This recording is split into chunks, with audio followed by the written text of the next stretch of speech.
అని చెప్పిన మాట ప్రకారం ప్రారంభిస్తున్న సందర్భంగా తెలంగాణలోని యావత్ పేద ప్రజలందరికీ కూడా శుభాకాంక్షలు తెలియజేసుకుంటూ పేదవానికి సొంత ఇల్లు అనేది కళ. సొంత ఇంట్లో ఉంటే ఆత్మగౌరవం పెరుగుతుంది. అలాంటిది మనం గత 10 సంవత్సరాల కింద ప్రభుత్వం ఉన్నప్పుడు దాదాపు 30 లక్షల ఇల్లు తెలంగాణలో ఆ రోజుల్లోనే 2004లోనే ₹1 లక్ష ఇవ్వడం జరిగింది.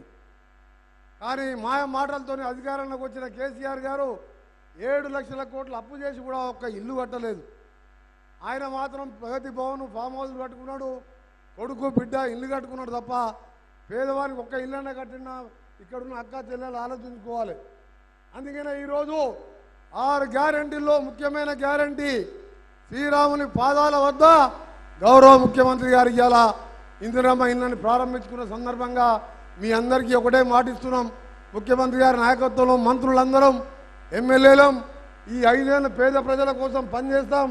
మీ అందరికీ కూడా చెప్పిన కార్యక్రమాలు చెప్పని కార్యక్రమాలు ప్రతి ఒక్కరికి ముఖ్యమంత్రితో పాటు అందుబాటులో ఉండి పనిచేస్తామని చెప్పి మీ అందరికీ కూడా హామీ ఇచ్చుకుంటూ ఇప్పుడే యాదాద్రి లక్ష్మీనరసింహని యాదగిరిగుట్ట లక్ష్మీనరసింహని దర్శించుకొని ఇక్కడికి రావడం జరిగింది.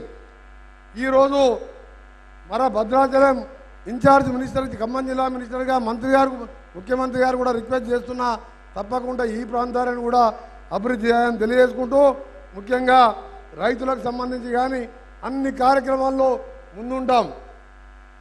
ఇక పోతే ఎన్నికలు కూడా దగ్గరకు వస్తున్నాయి. ఇంకా 40 రోజుల్లోనే పార్లమెంట్ ఎన్నికలు వస్తున్నాయి.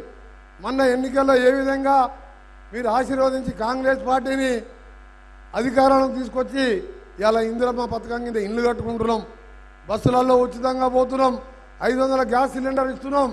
మళ్ళా ఇంకా కూడా ఇలాంటి కార్యక్రమాలు ఇంకా ఎక్కువ చేయాలంటే తప్పకుండా మీరందరూ కాంగ్రెస్ పార్టీని మంచి మెజార్టీతో గెలిపించాలి. ఇక్కడ బలరాం నాయక్ గారు ఎంపీగా పోటీ చేస్తున్న అభ్యర్థిని పెద్ద ఎత్తున మెజార్టీతో గెలిపించాలని మీ అందరికీ తెలియజేసుకుంటూ గతంలో ఒకటి చెప్తున్న చివరిగా మన గవర్నర్ గారు ఉండే పెద్ద మనిషి ఆయన కాళేశ్వరం డ్యామ్ కడతప్పుడు ఆయనని సీఎం కేసీఆర్ గారి కాళేశ్వరం రావు అని పెట్టిండు. ఆఖరికి ఇవాళ బీఆర్ఎస్ పార్టీ ఎట్టయిందంటే కాళేశ్వరరావు అయింది. ఆ పార్టీ రోజు రోజు ఖాళీ అవుతున్నది. కాంగ్రెస్ పార్టీ ఇవాళ తప్పకుండా 13-14 సీట్లు మీరు ఆశీర్వదించండి.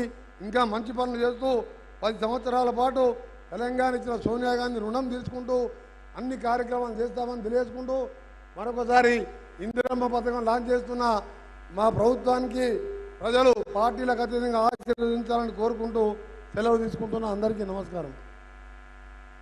Thank you sir. తెలంగాణ రాష్ట్రం అంతటా లక్ష్మీ వైభవం నిండాలని లక్ష్మీ నరసింహస్వామి వారిని రామచంద్ర స్వామి వారిని పూజించి వచ్చారు ముఖ్యమంత్రి.